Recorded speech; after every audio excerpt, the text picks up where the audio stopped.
My hands are shaking as I sign the last of the papers. 80 years old, I still worry like a boy. The realtor, a young woman with a keen eye, waits patiently while I tackle another page of the contract.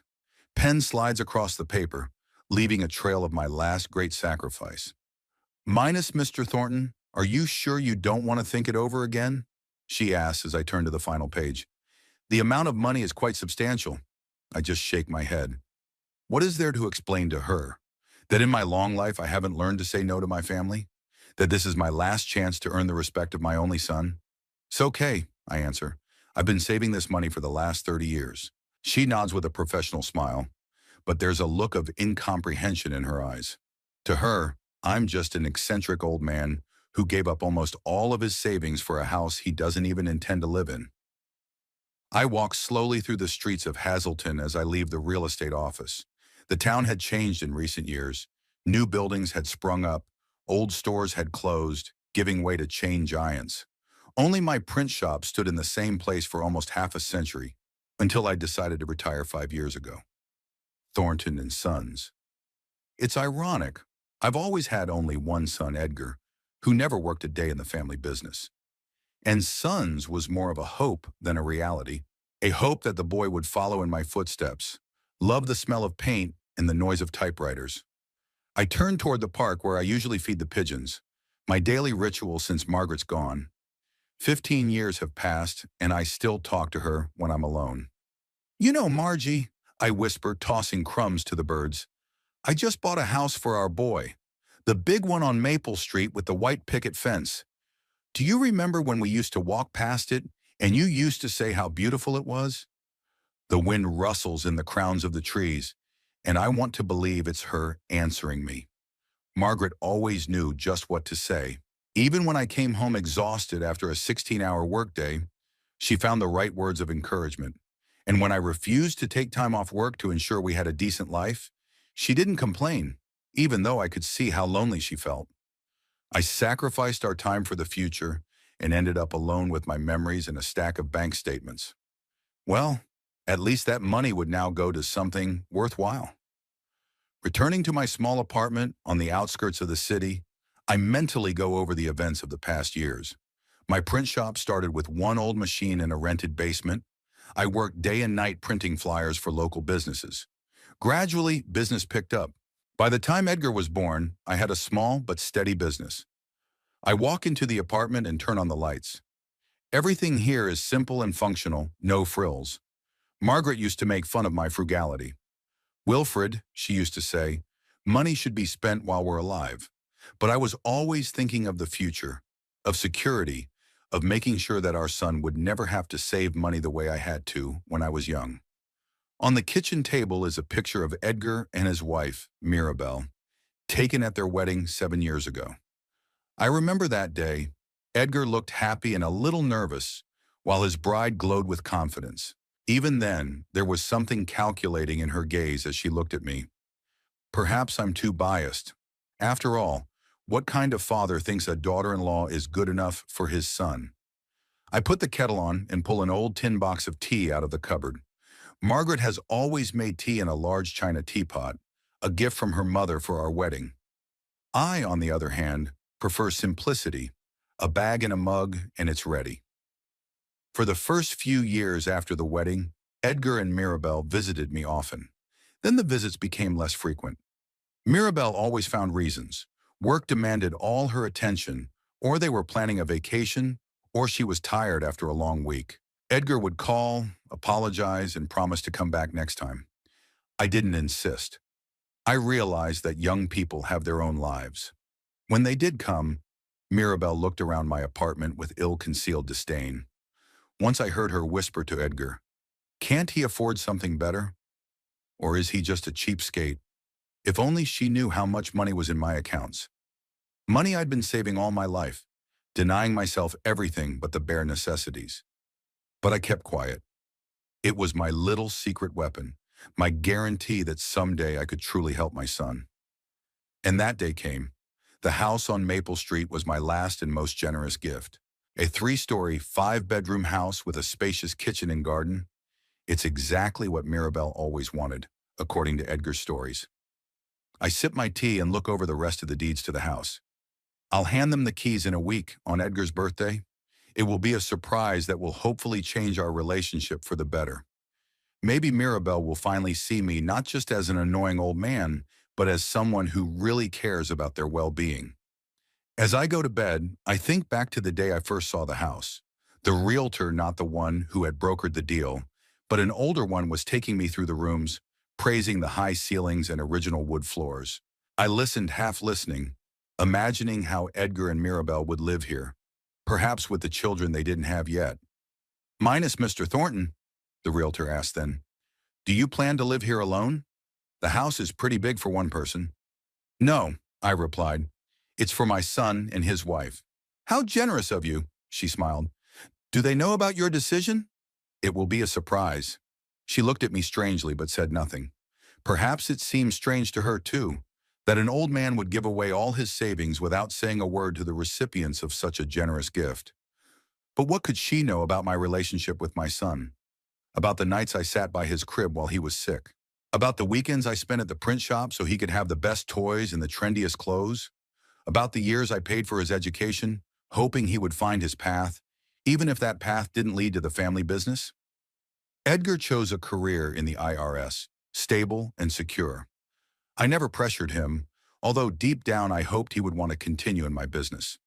When it became clear that wasn't going to happen, I sold the print shop to a young couple with burning eyes who reminded me of Margaret and me at the beginning of our journey. The money from the sale of the business, along with what I had saved over the years, made up an impressive sum.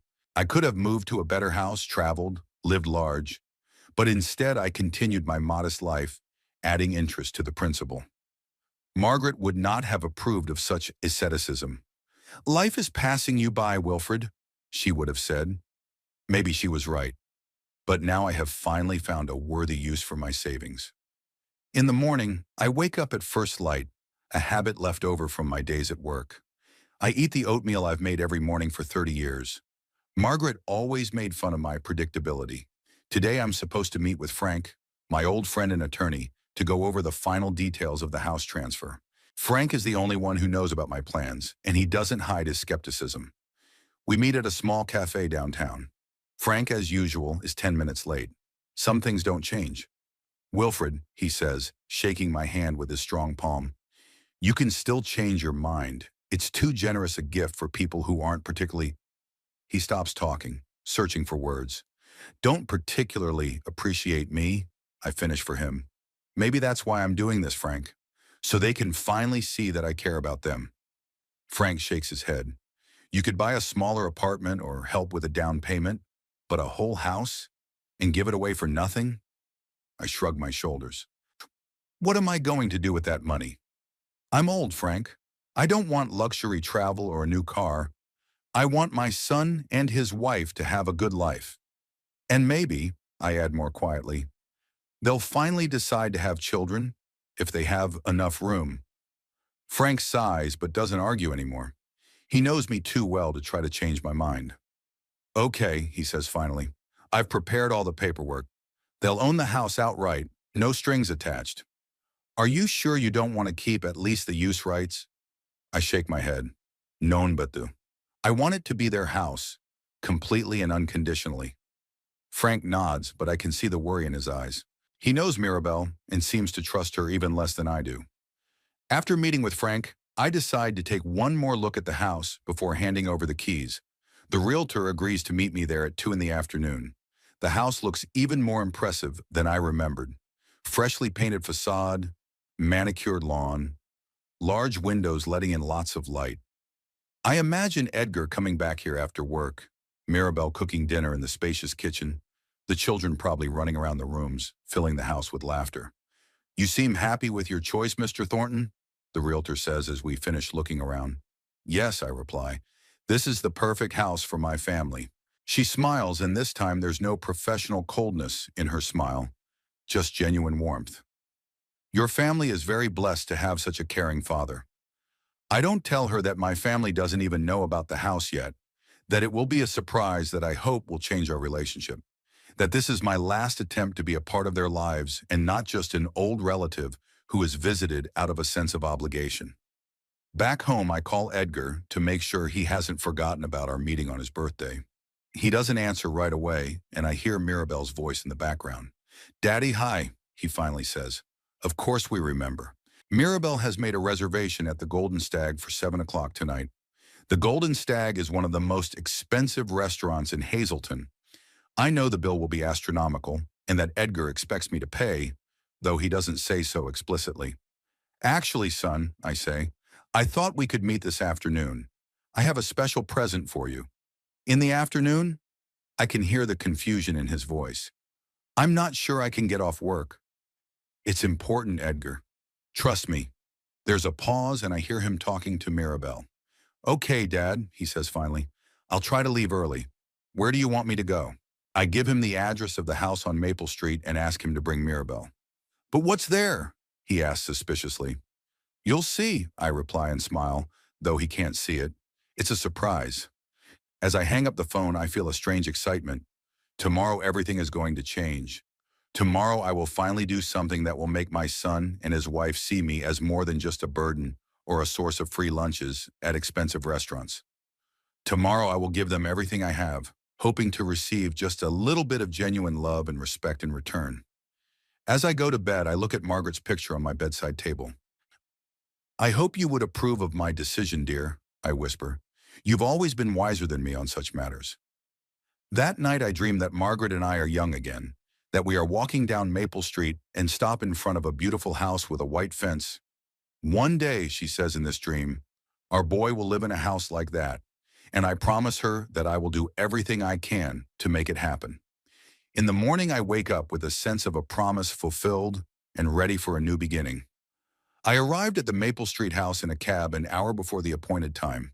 I wanted to walk through the rooms one more time, to imagine Edgar's and Mirabelle's reactions, to prepare myself mentally. In my pocket were keys, 3 identical brass keys on a simple ring. 1 for me, 2 for them. The house looked even more imposing than it had yesterday. The sunlight reflected in the windows, making it look like an illustration from a magazine about luxurious living. The kind of magazines Mirabelle often flipped through when she thought I wasn't noticing. She had always dreamed of a house that would impress others. Well, now she would have one. I walked around all the rooms again. 5 bedrooms, 3 bathrooms, an office, a living room with a fireplace, a kitchen that any hostess dreams of. All empty, but in immaculate condition. The previous owners had left the house in perfect order. Not a spot on the walls. Not a creak in the floorboards. At exactly 2 o'clock, I heard the sound of a car pulling up. Looking out the living room window, I saw Edgar's silver sedan. They'd arrived together, a good sign. It meant Mirabelle was really interested in my surprise. I stepped out onto the porch as they walked up the driveway. Edgar looked puzzled, Mirabelle wary. She was always suspicious of my initiatives, as if my every gesture hid some kind of trick. "Dad, what's going on?" Edgar asked, looking around. "Whose house is this?" I smiled, my heart racing with excitement. "Happy birthday, son," I said, and handed him the 2 keys on the ring.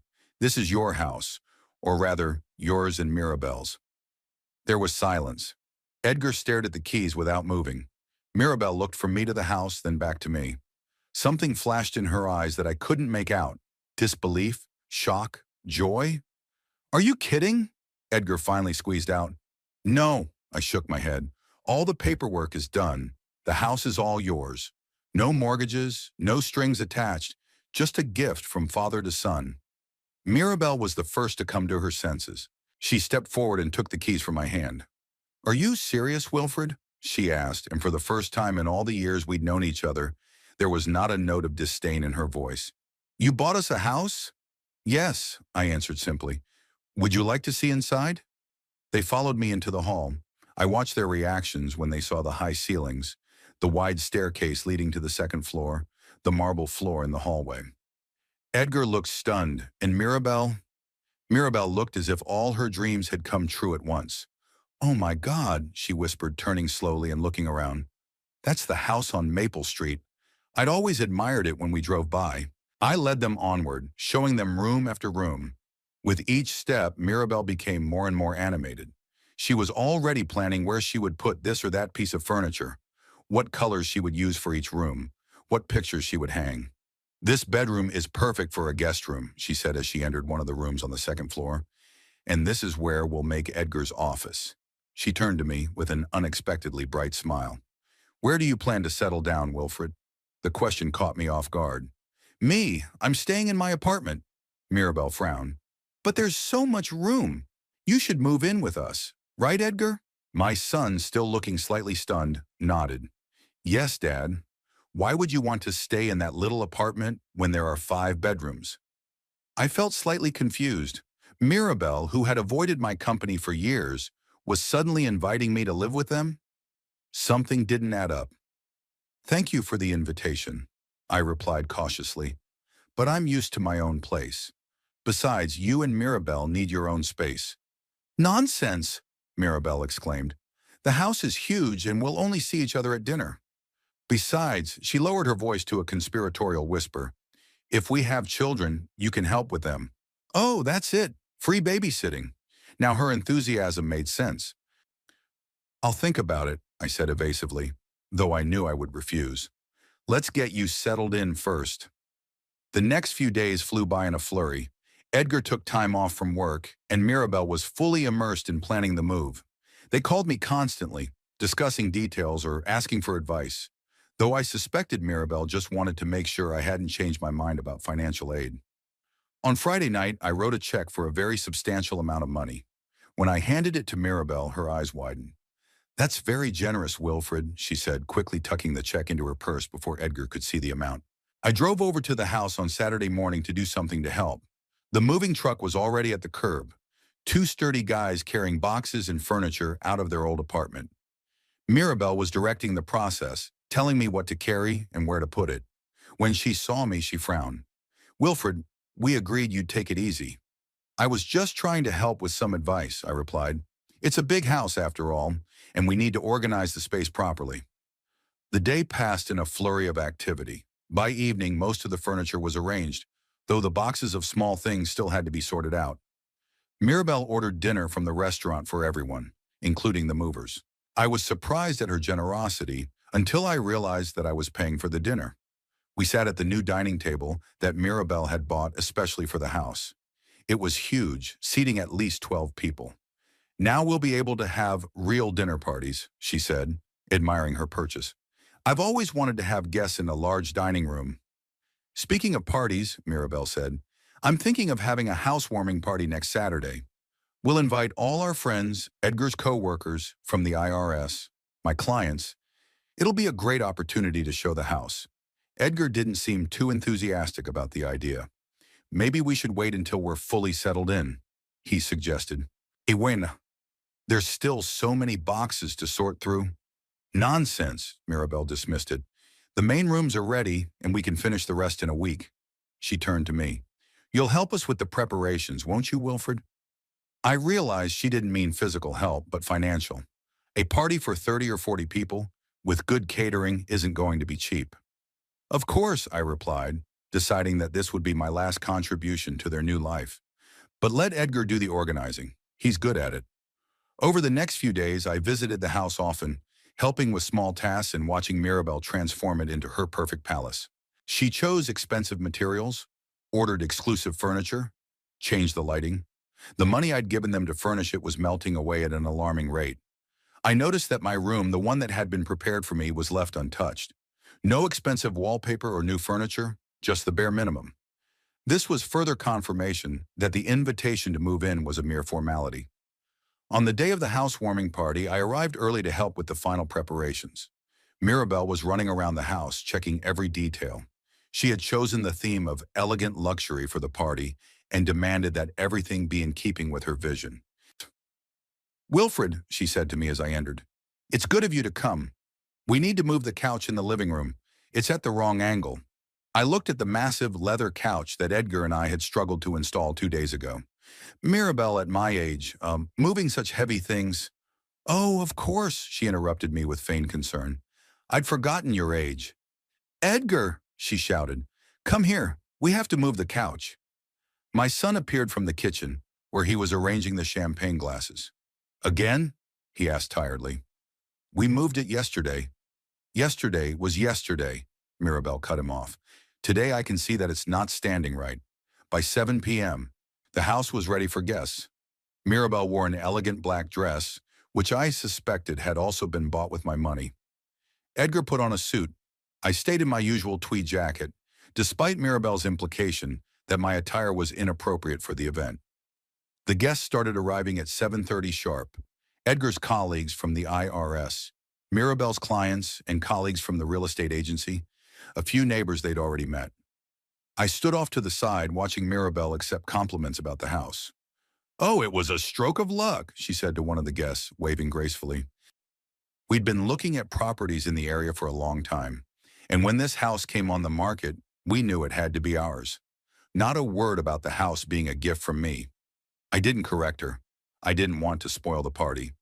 But a feeling of bitterness still pricked my heart. The party went on as usual. The guests were admiring the house. Mirabelle was showered with compliments. Edgar was chatting with his coworkers. I felt like an extra at this celebration of life. Around 9 p.m., when most of the guests were a little tipsy, Mirabelle tapped her fork on her glass, drawing attention. "Dear friends," she began when everyone was quiet. "Edgar and I are so happy that you have shared this special evening with us. Our new home is the beginning of a new phase of our lives." She talked about her plans for further improvements to the house, how they were going to renovate the garden, perhaps build a pool. Not a word about me or where the money for this house came from. Edgar stood beside her, smiling and nodding.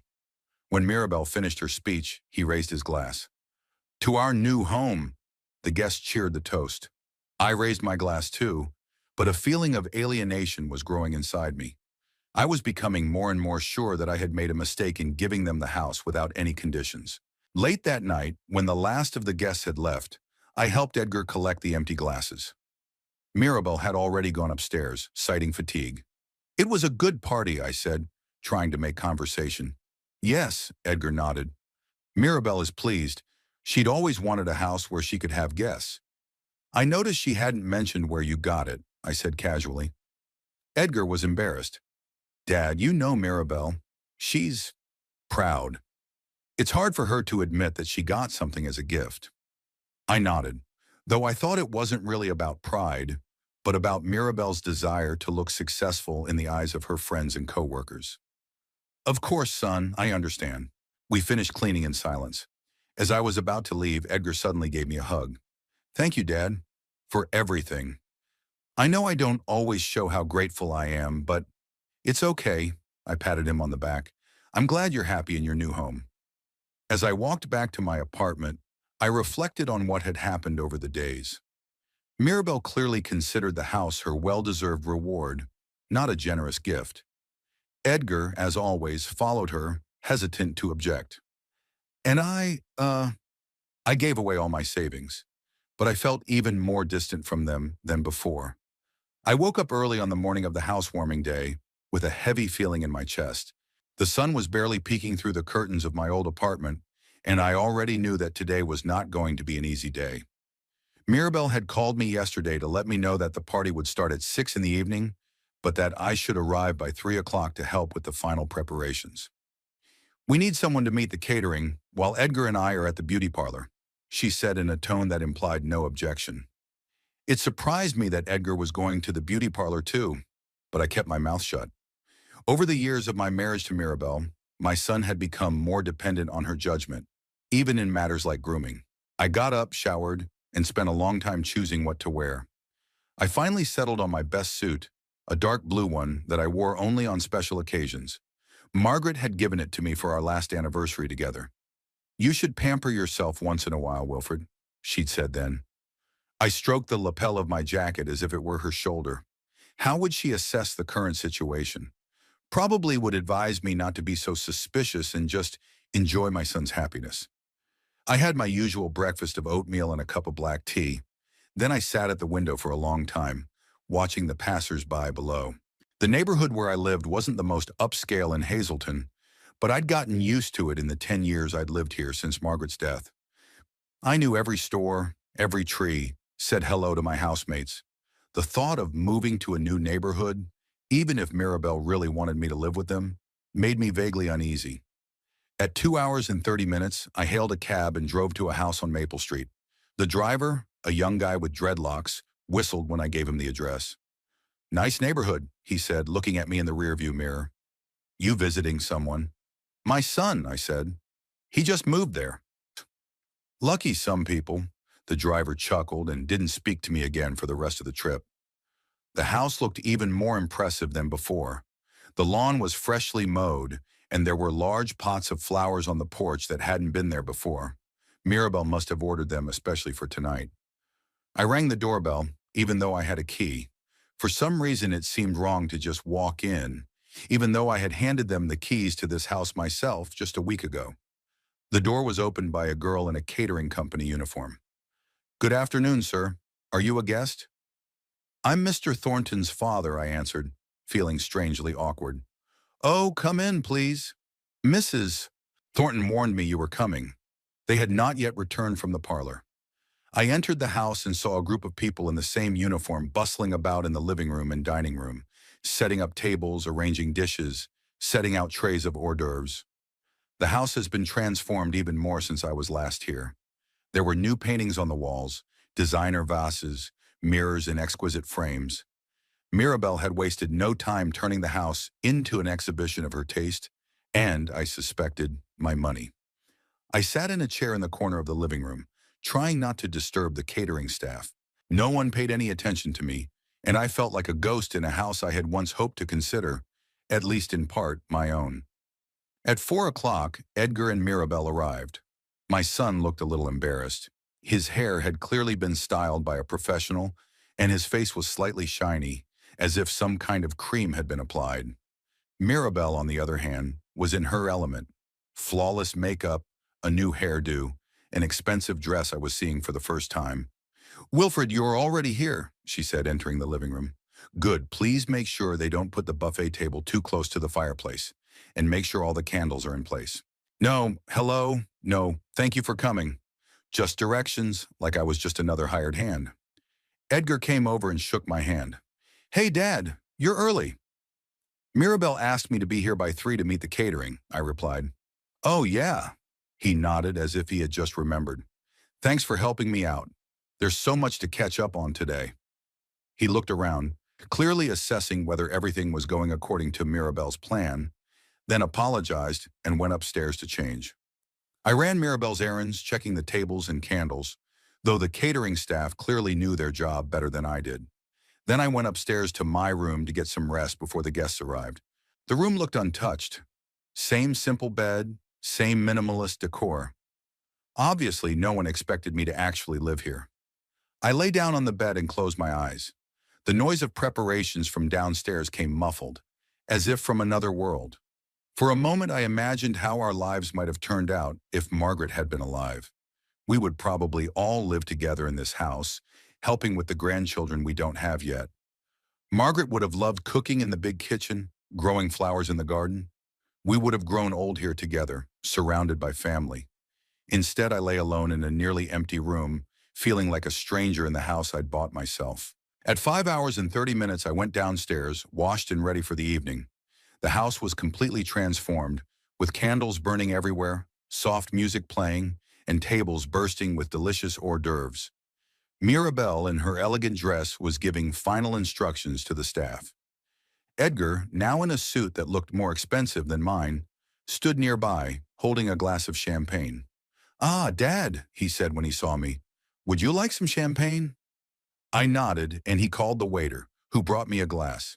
We clinked glasses, and I took a sip. The champagne was excellent, dry and sparkling, just the way Margaret liked it. "Nervous?" I asked Edgar. "Oh, a little," he admitted. "This is the first time we've had so many guests, almost 40 people." "It'll be fine," Aminas assured him.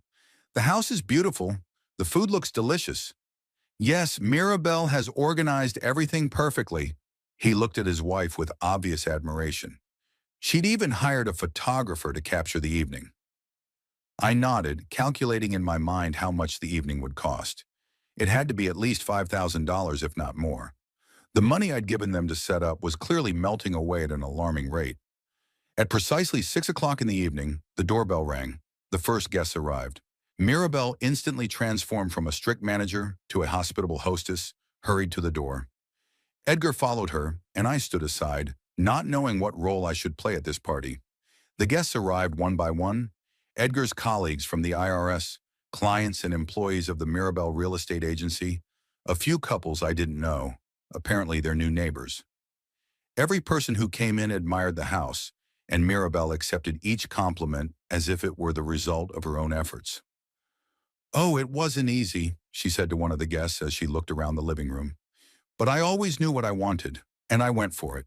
I stood nearby, holding my glass of champagne, and felt a muffled irritation growing inside. Not once during the evening had Mirabelle or Edgar mentioned that the house was a gift from me. It wasn't that I craved recognition or gratitude, but completely ignoring my role seemed wrong. When most of the guests had arrived, Mirabelle tapped her fork on her glass, drawing everyone's attention. "Dear friends," she began with a bright smile, "Edgar and I are so happy to see you all in our new home. This is the beginning of a new phase in our lives, and we are happy to share it with you." She talked about how long they had dreamed of a house like this, how hard they had worked to achieve this goal, how they were planning further improvements, a swimming pool in the garden, perhaps even an extension for a home theater. "And now," she continued, raising her glass, "I propose a toast to new beginnings and to the friends who share this special moment with us." Everyone raised their glasses in cheers of "To the new house" and "To the owners" were heard. I raised my glass too, but didn't say a word. Something inside me clenched and froze. The evening continued. The guests ate, drank, talked, laughed. Some went out into the garden where lanterns and chairs were set up. Mirabelle fluttered from group to group, charming everyone with her energy and enthusiasm. Edgar followed her or chatted with his colleagues, occasionally glancing at me, as if checking to see if I was all right. I felt invisible. A few guests spoke to me out of politeness, but soon moved away to join the more lively conversations. I didn't fit into this celebration of life, was an alien element, a reminder of a past that Mirabelle seemed eager to erase. By 10 o'clock in the evening, I was tired physically and emotionally. The guests had begun to disperse, leaving many compliments for the hosts in the house. I decided I might as well leave too, and started looking for Edgar to say goodbye. I found him in the kitchen where he was talking to one of his co-workers. When he saw me, he apologized to the person he was talking to and walked over. "Leaving already, Dad?" he asked with a slight concern in his voice. "Yes, I'm tired," I replied. "It was interesting." Edgar seemed to want to say something, but at that moment Mirabelle entered the kitchen, seeing the last of the guests off.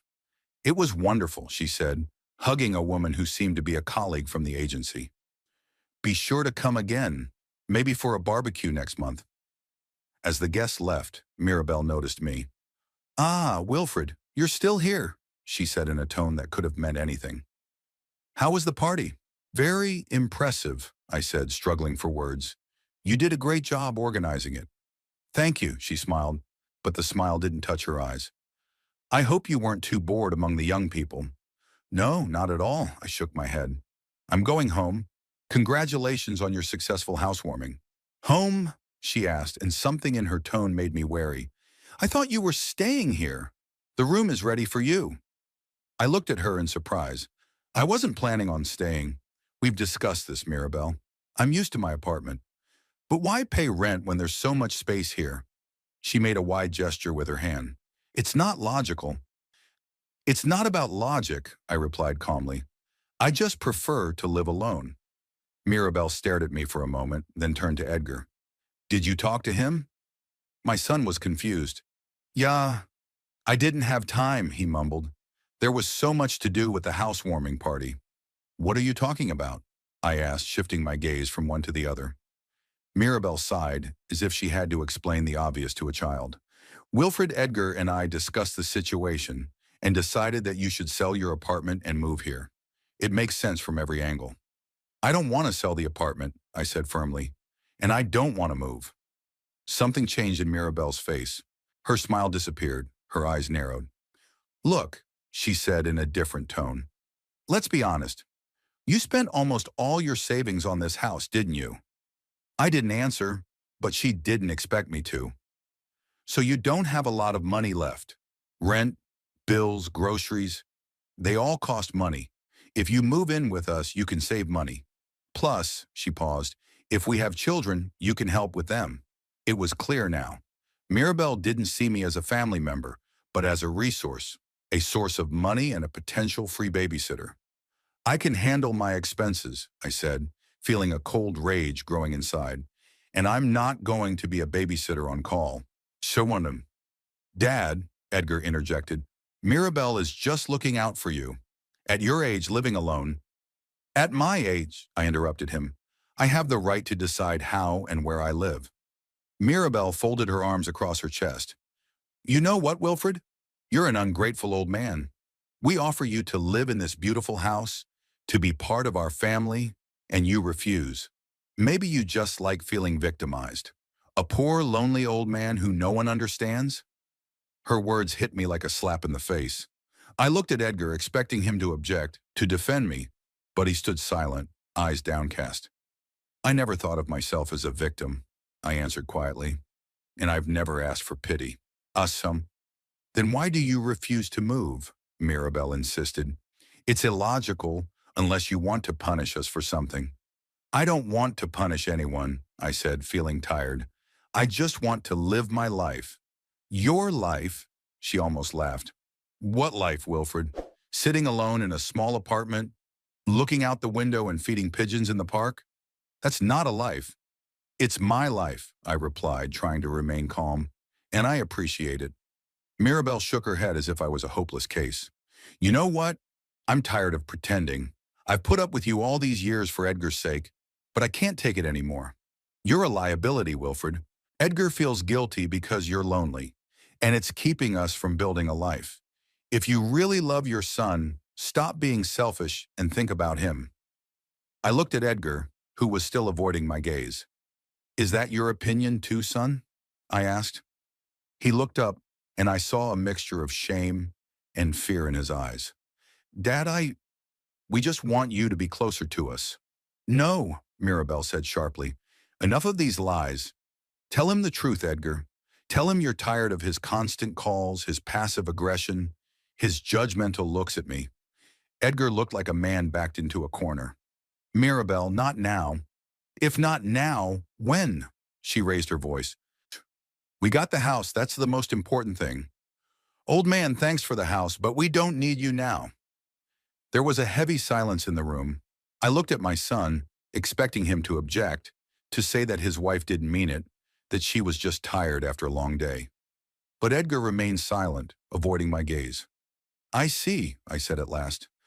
Well, I'm glad you two were finally honest. I turned to leave, but Mirabelle grabbed my arm. Look, Wilfred, that's not what I meant, she said in a different tone, apparently realizing she'd gone too far. I'm just tired and I've had too much champagne. Of course we want you to be a part of our lives.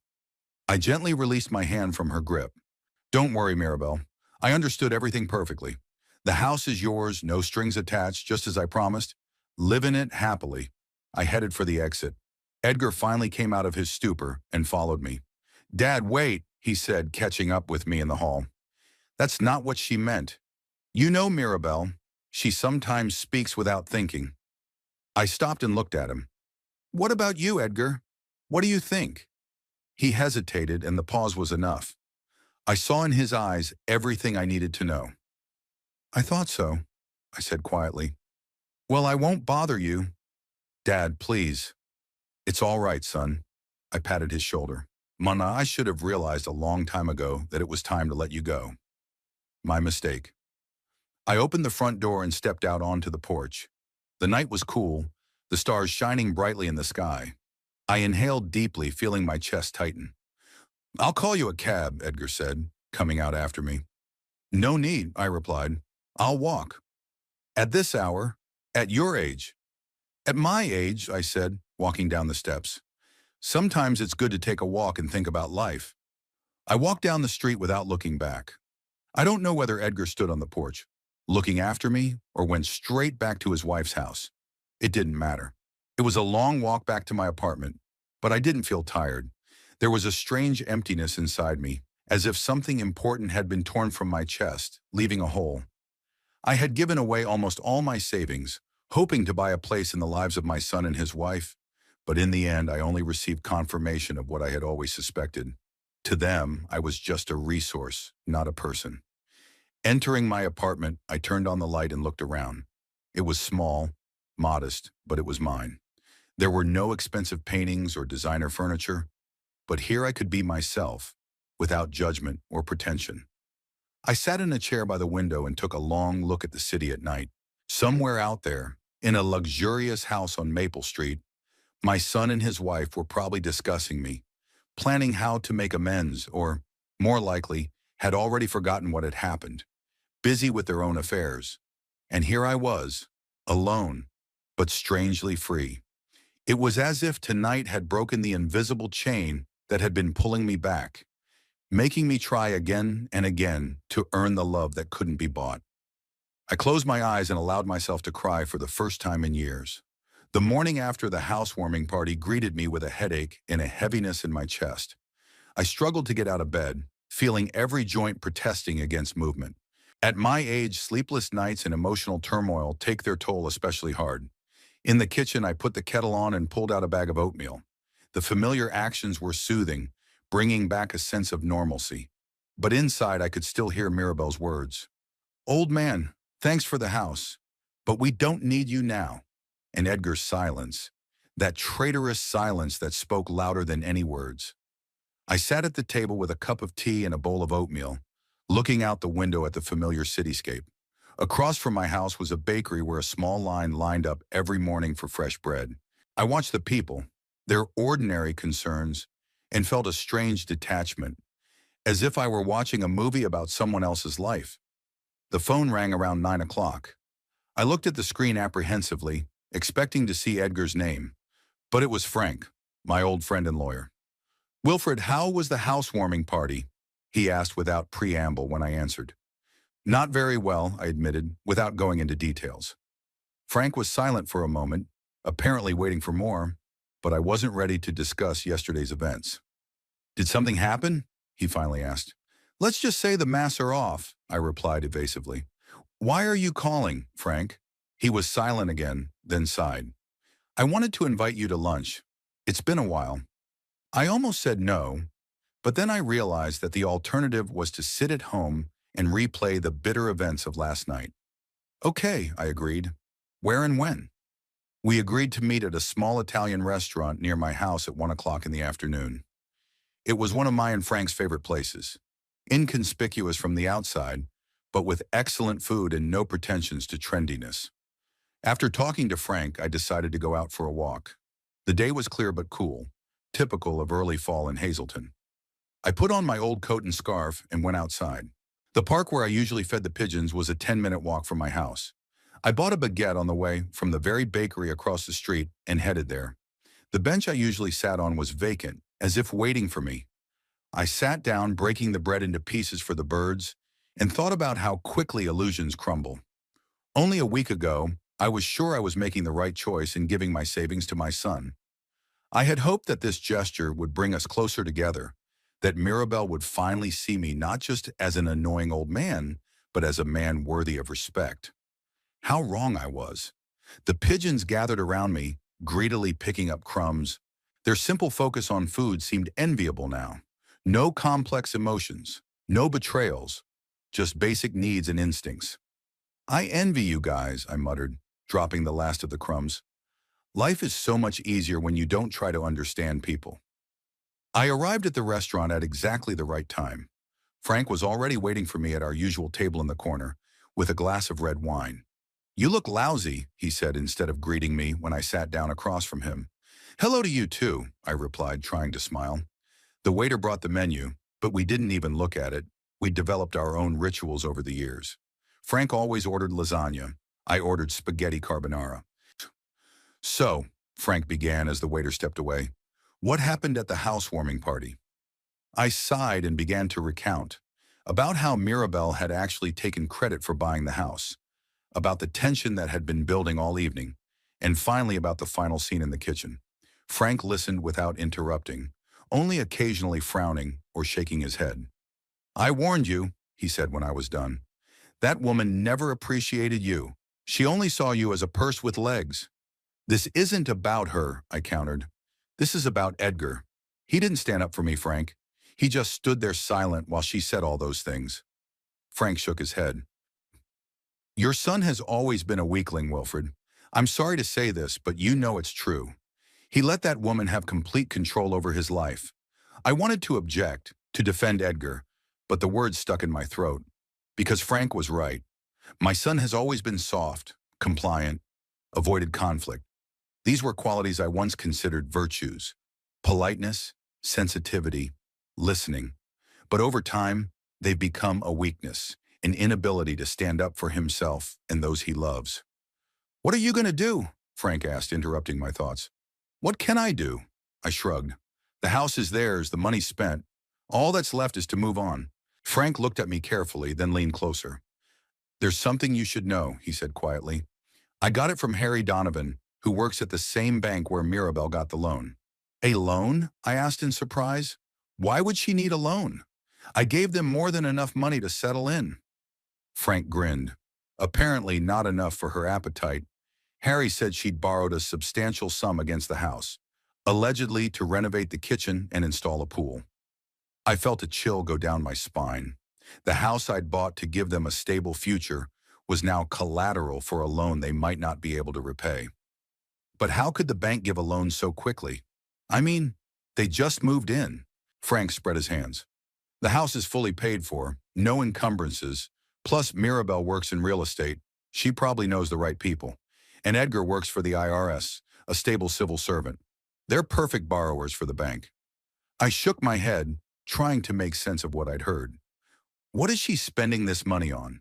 According to Harry, she'd already ordered a complete kitchen remodel from some fancy designer, new furniture for the whole house, and yes, a pool was in the plans.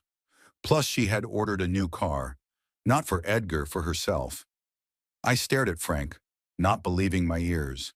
I knew Mirabelle liked luxury, but something this reckless. Does Edgar know about this? Frank shrugged his shoulders. Who knows? Harry said Edgar signed all the papers, but he didn't look too sure, like he didn't fully understand what he was signing. It was so like my son to sign anything to avoid arguing with his wife, but this time the price of his weakness might have been too high. Frank, I said slowly, remembering the details of the deal, when I bought the house, did you prepare the documents as I asked? My friend smiled, and there was something predatory in his smile. Of course I did. Everything is exactly as you said. The house belongs to them completely, but with one small condition that you asked me not to mention when you signed. I nodded, feeling strangely calm. Sometimes distrust and foresight are useful qualities. And when does that clause go into effect? It already has, Frank answered. The moment they took out a loan against the house without your written consent, that automatically activated the protection clause in the contract. I leaned back in my chair, trying to comprehend the situation. When I had asked Frank to put that clause in the contract, I didn't think it would ever be needed. It was just insurance, reinsurance even, against a scenario that seemed unlikely. But here we are. Do they know yet? Frank shook his head. I don't think so.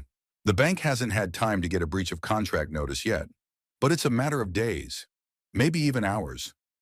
We finished our lunch in silence, each of us immersed in our own thoughts. I thought about my son, how he would react when he learned the truth. Would he blame me? Or would he finally realize what his marriage to Mirabelle had become? The next few days passed in a strange state of suspense. I waited for a call from Edgar, but the phone was silent. Perhaps they hadn't gotten the notice from the bank yet, or Edgar was hesitant to call me after what had happened at the housewarming party. I tried to go back to my usual routine, walks in the park, reading books, casual conversations with neighbors. But my thoughts kept returning to the house on Maple Street and what was happening there now. On the 5th day after the housewarming party, when I was beginning to think that maybe Frank was wrong and the contract hadn't been broken, my phone finally rang. It was Edgar. Dad, his voice sounded strained, almost panicked. We need to talk. Now. What's wrong, son? I asked, even though I already knew the answer. He stammered, as if he couldn't believe what he was saying. We're being evicted from our house. The bank sent a notice, something about breach of contract, that we had no right to take out a loan against the house without your consent. But that's impossible because the house is ours. We're the owners.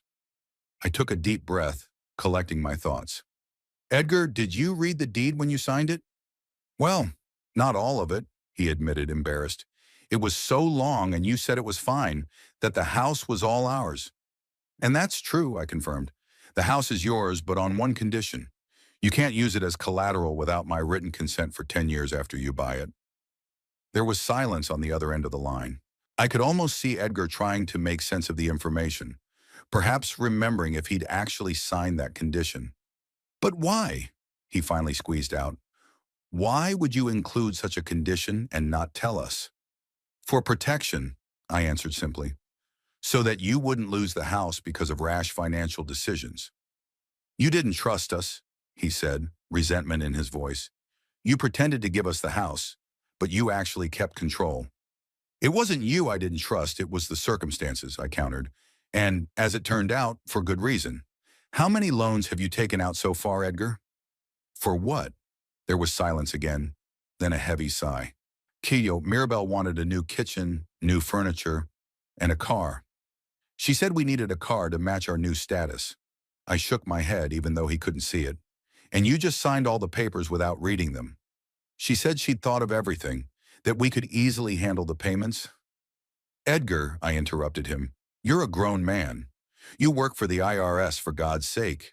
You should have known what you were signing. He was silent, and I could feel his shame even through the phone. What do we do now? He finally asked quietly. The bank gave us 30 days to move out if we don't pay the loan in full, and we don't have that kind of money. Mirabelle had already spent most of it on furniture orders and design services. I closed my eyes, imagining Mirabelle throwing money around, confident of her impunity. How angry she must be now, knowing that her plans were being ruined. Dad, help us, please. Edgar's voice sounded almost like when I was a kid, and he asked me to check for monsters under the bed. We can't do this without you. Part of me wanted to say no, to let them face the consequences of their actions. But the other part, the part that had always protected my son no matter what, couldn't do that. Come to my place, I said after a pause, alone. We need to talk in person. And Mirabelle? Just you, Edgar, I repeated firmly. This is a conversation between father and son. He agreed, though I could hear the uncertainty in his voice. Mirabelle wouldn't be happy that he was coming to see me alone, especially now that she'd learned of my betrayal. We agreed that he would arrive in an hour. After the call, I sat in a chair by the window, looking out at the street below. People were hurrying about their business, unaware of the dramas playing out around them. How many other families hide the same stories of betrayal and disappointment behind the facades of their homes? I thought about what I would tell Edgar when he arrived. Part of me wanted to teach him a lesson, make him realize how much it hurt to be used and rejected. But the other part, probably the best part, just wanted my son to be happy and protected from his own weakness. The doorbell rang exactly 1 hour later. Edgar had always been punctual, one of the few qualities he'd inherited from me. I opened the door and saw my son, pale with circles under his eyes, wearing a wrinkled shirt. He looked like he hadn't slept for several nights. Dad, he said, and his voice trembled. I stepped back silently, letting him into the apartment. Edgar made his way into the living room and sat on the couch, hunched over and looking at the floor. I sat across from him in my favorite chair. Tell me the story, I said. Everything, from the beginning.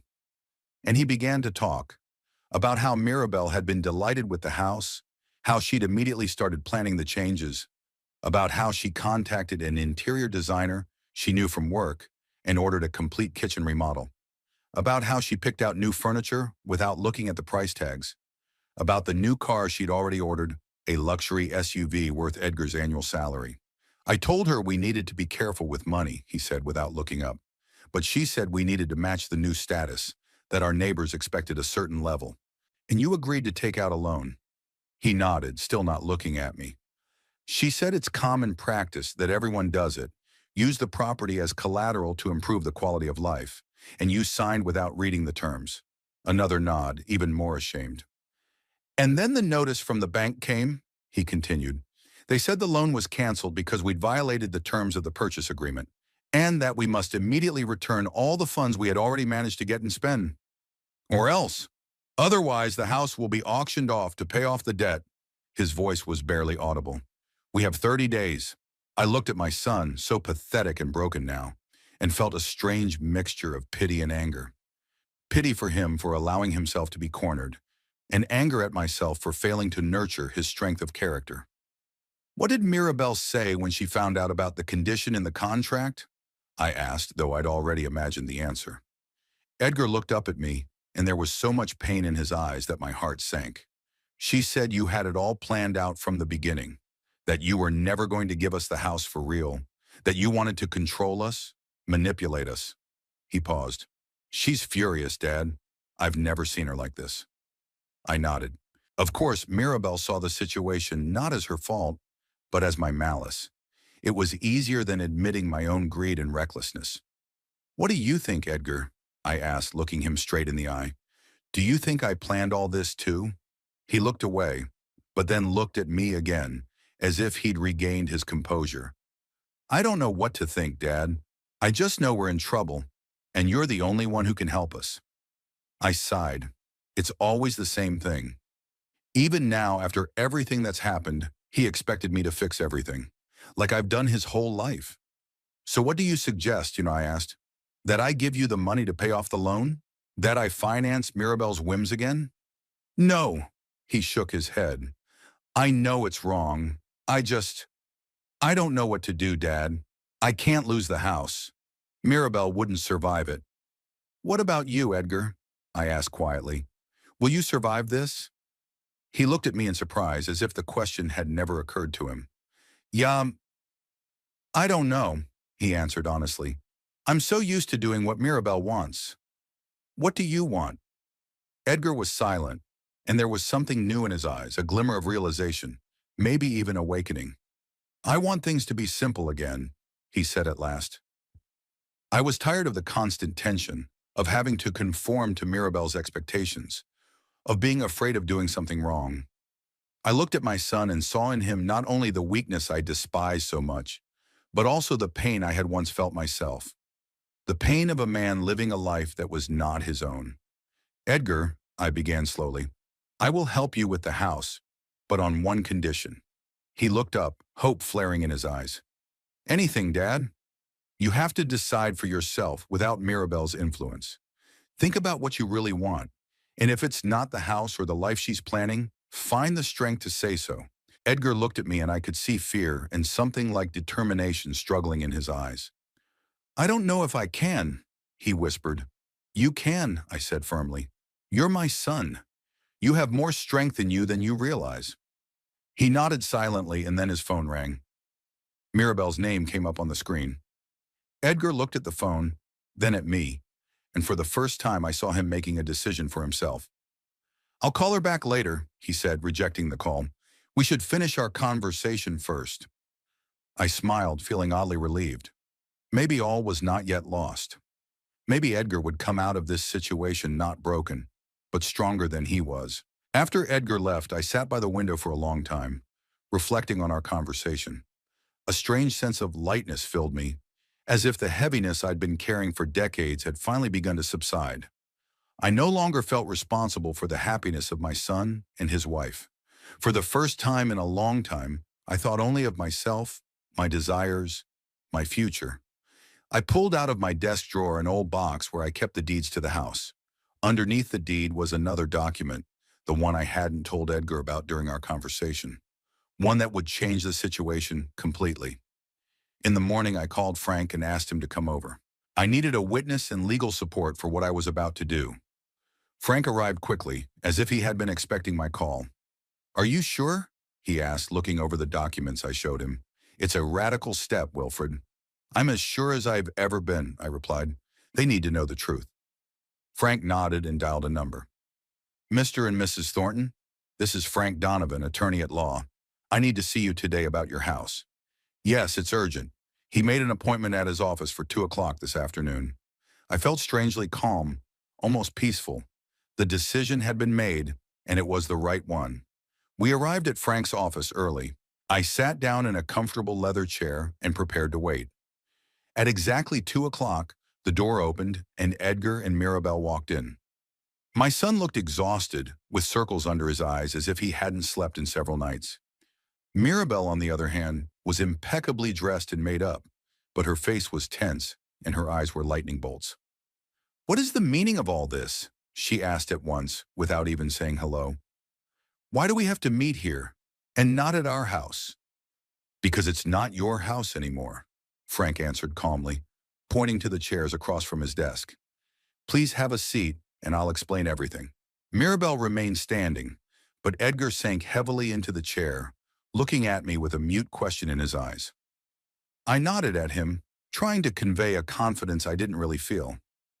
"As your lawyer has already explained," Frank began, addressing both of us, "you violated the terms of the purchase agreement by taking out a loan against the house without Mr. Thornton Sr.'s written consent.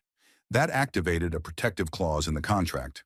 "We already know that," Mirabelle interrupted impatiently.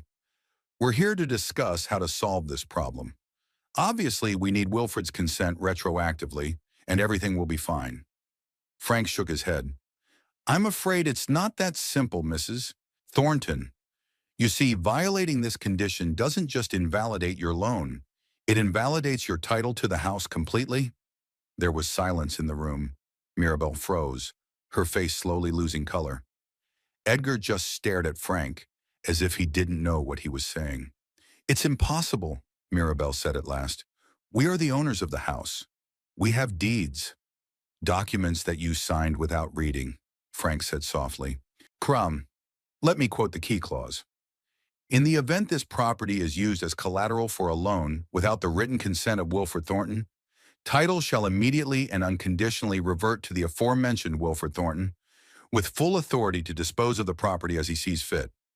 "That's illegal," Mirabelle exclaimed, her voice trembling with rage. "No one can put such a clause in a contract." "It's perfectly legal," Frank said calmly, "and you both signed this document, recognizing its legality. Here are copies of your signatures." He placed the papers on the table. Edgar took them slowly, looking at the text, then looked at the signatures at the bottom, his own and Mirabelle's.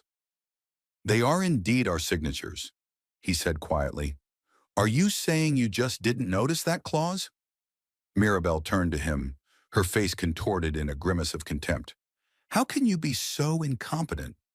"You signed it too, Mirabelle," I said, entering the conversation for the first time.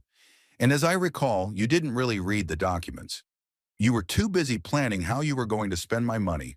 She turned to me, her eyes narrowed. "You planned this whole thing from the beginning," she hissed, "pretending to give us a house but actually setting a trap, waiting for us to stumble." I shook my head. "No, Mirabelle, I really wanted to give you a house. But I didn't trust you completely, and as you can see, not for nothing. You immediately started spending money you didn't have, going into debt to secure a house that was supposed to give you a stable future." "Don't you dare lecture me about finances," she shouted. "You've spent your whole life saving every dime, denying yourself everything. That's no life." "Maybe," I agreed, "but that savings allowed me to buy the house you wanted so badly, and the one you were so quickly starting to turn into a debt hole."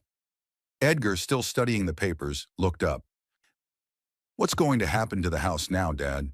he asked quietly. "Are you taking it back?" I looked at my son, at his pale, haggard face, and felt a pang of regret.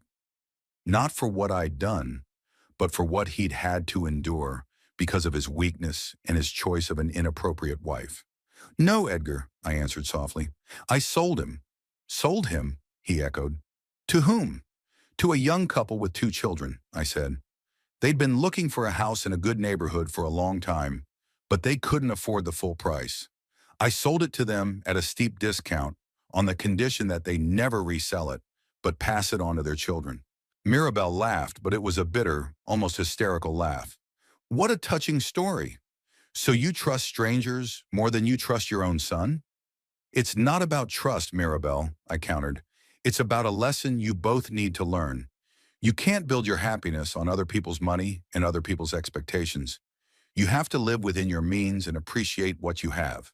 And this is coming from a man who has spent his life saving money, And denying himself everything?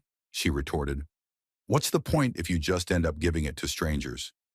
I didn't give away all the money from the sale of the house, I replied with a slight smile. I kept most of it for myself. And you know what I'm going to spend it on, Mirabelle? A trip around the world. The one Margaret and I had always dreamed of, but could never afford because I was too busy providing for my son's future. The look on Mirabelle's face was priceless, a mixture of shock, disbelief, and surprisingly, some strange respect. You? Traveling? She shook her head. I don't believe it. Believe it. I pulled an envelope from my inside pocket and pulled out a cruise ship ticket. It leaves in 2 weeks, a 6-month round-the-world trip. I've always wanted to see Venice, Istanbul, Tokyo, Sydney, and now I finally have the opportunity. Edgar looked at the ticket with an expression I couldn't quite make out. Was it shock at my decision, envy, or maybe understanding? What's going to happen to us? He finally asked. Where do we go? You have 30 days before you're evicted, Frank answered in my place. That's enough time to find a new place to live. With what money? Mirabelle exclaimed. We spent almost everything we had on the house, and now it's all gone. Not all of it, I said. You can have the furniture, the appliances, the stuff, but the house itself is no longer yours. Mirabelle looked like she was about to say something, but then she just sank into the chair next to Edgar, suddenly drained of all her energy. I've prepared one more document, Frank continued, pulling new papers out of the folder. It's an agreement to rescind the sale and recognize the new owner. You both need to sign it. Edgar took the pen Frank handed him and signed the document without hesitation. Mirabelle looked at him with ill-concealed fury. You didn't even read it, she hissed. What difference does it make? Edgar replied tiredly. We lost anyway. She snatched the pen from him and signed the document with such force that she nearly tore the paper. Mom. I hope you choke on your trip, Wilfred, she said, standing up. Come on, Edgar. We need to start packing. But Edgar didn't move from his seat. Go on without me, he said quietly. I need to talk to my father alone. Mirabelle gave him a scornful look. As you wish, she said and walked out of the office, slamming the door loudly. Frank apologized tactfully and walked out, leaving me and my son alone. We sat in silence for a while. Are you really going on a trip around the world? Edgar finally asked. I nodded. I've always wanted to see the world. I just never thought I'd have the opportunity. What about me? There was a childish resentment in his voice that surprised me. You're just going to go away and leave me to deal with all this? I looked at him carefully. Edgar, you're 42 years old. You're a grown man. It's time for you to start dealing with your own problems. But we lost the house, he argued. We have huge debts. Mirabelle is furious. I don't know what to do. What do you want, Edgar? I asked, remembering our previous conversation. Do you want to save this marriage? This life? He lowered his eyes and I saw his shoulders slump. I don't know, he answered honestly. It's all so confusing. I sighed. Despite everything that had happened, he was still my son, and I loved him. Sir, listen, I said, pulling another envelope out of my pocket. I left some money from the sale of the house. Not much, but enough to rent an apartment and live on for a few months until you get back on your feet. I held out the envelope to him, but he didn't take it. Why are you doing this? He asked, looking at the envelope. After everything we've done to you? Because you're my son, I answered simply, and because I believe this lesson will help you become stronger. He took the envelope slowly but didn't open it. I don't know if I can change, he whispered. I've spent my whole life letting others make decisions for me. First you, then Mirabelle. Haha, it's never too late to start living your own life, Edgar, I said softly. Believe me, I know. I'm 80 years old and I'm just now starting to do what I've always dreamed of doing. He looked up at me and I saw something new in his eyes. A glimmer of determination, maybe. Thank you, Dad, he said, standing up and tucking the envelope into the inside pocket of his jacket. Yeah, I'll try not to let you down this time. It's not about not letting me down, I shook my head. It's about not letting yourself down. We walked out of Frank's office together. Outside, Edgar hugged me awkwardly, the first sincere gesture he'd given me in a long time. Write to me from your trip, he asked. How was? I want to know how you're doing. I will, I promised, though I wasn't sure I'd keep that promise. Sometimes the best way to help a person grow stronger is to let them go completely. We said our goodbyes, and I watched Edgar walk away down the street, his shoulders no longer seeming so slumped. Maybe losing his home would be the beginning of a new, more authentic life for him. At least that's what I hoped. The next 2 weeks flew by in preparation for the trip. I had never traveled out of the country before, and I had a lot to do. Getting a passport, buying the right clothes, deciding what to take with me and what to leave behind. I hadn't heard from Edgar or tried to contact him. This was his time to sort out his life, and my interference would only get in the way. I learned from Frank that Edgar and Mirabelle had rented a small apartment in another part of town. Mirabelle had been forced to sell most of her new furniture and other purchases to pay off her debts. Edgar, according to Frank, became more determined, began to speak his mind, and did not allow his wife complete control over their finances. He even got a part-time job on weekends, Frank told me during our last meeting before I left. He does tax advice for people. He said he'd always wanted to try private practice, but Mirabelle thought it was beneath their dignity. I smiled, imagining Edgar finally doing what he wants, not his wife. Maybe I hadn't wasted all that money after all. On the day of departure, I got up early. My luggage was packed. 2 suitcases, no more. I had never been a fan of excess, and even now, being able to afford more, I preferred to travel light. I walked around my apartment one last time, saying goodbye to every corner, everything that reminded me of Margaret. I decided not to sell the apartment. It would be waiting for me when I returned, if I came back. The cab was due at 8 in the morning to take me to the harbor. At 7:50, the doorbell rang. I opened it, expecting to see the cab driver, but Edgar stood on the doorstep. "Dad," he said, shuffling from foot to foot, "I thought I could take you to the port." I stared at him, surprised and touched by the gesture. "Of course," I said at last. "I'd be glad to." He helped me with my suitcases, and we walked down to his car. Not the new SUV Mirabelle wanted, but his old but reliable sedan. "How are you and Mirabelle?" I asked as we pulled into the driveway. Edgar shrugged. "It's hard. She's still mad at you. She's still mad at me, too. But we're getting by. I found an extra job, and that helps with the money." "What about your marriage?" I asked cautiously. He was silent for a long time, staring at the road. "I don't know, Dad," he said at last.